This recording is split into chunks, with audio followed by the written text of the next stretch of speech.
And the latest as far as Indrani Mukherjee's hospitalization is concerned, remember she was discharged yesterday and now the police will record Indrani's statement today. And this comes after Indrani had also written a letter, keep in mind, alleging a threat to her life in jail. She'd written this letter on April 9th, soon after which we saw the development also taking place of her being overdosed of a pill overdose as well. The police will now be probing this further, especially because Indrani has cited a threat to her life. Even yesterday, when pointed questions were asked to her when she was discharged, she did say that yes, there is a threat to my life. She had written a letter also to a women's panel, to in fact a woman police constable, saying that there is a threat to her life, and that's why we will see the Nagpara police today recording Indrani's statement based on the letter that she had written to them, claiming that there was a threat to her life. We will have to wait and watch to see what really comes out of this, because keep in mind, subsequently there's also an inquiry that's taking place into exactly what happened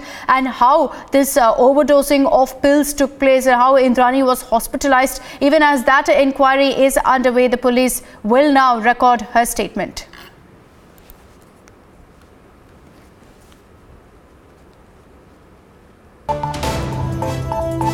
State-run oil marketing companies have been asked not to increase retail petrol and diesel prices by absorbing a part of the losses due to the recent rise in global crude oil prices.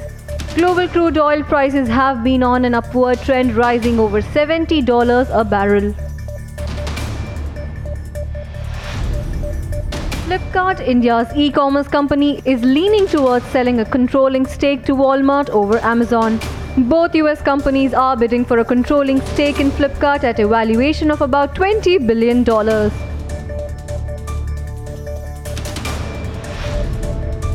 The Reserve Bank of India has imposed a penalty of Rs 3 crore on IDBI Bank for failing to comply with norms related to reporting of bad loans.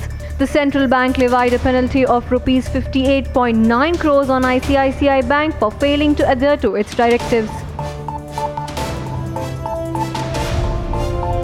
International Monetary Fund Managing Director Christine Lagarde warned the globalized system that has transformed the world over the last generation is in danger of being torn apart due to the rising threat of protectionism.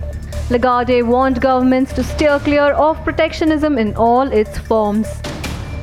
Better living standards.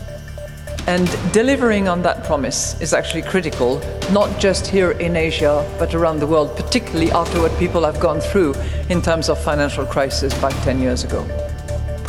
Now, we at the IMF have been calling on all governments to use the current growth momentum for much needed policy actions and reforms, particularly in the labour markets and in the service market.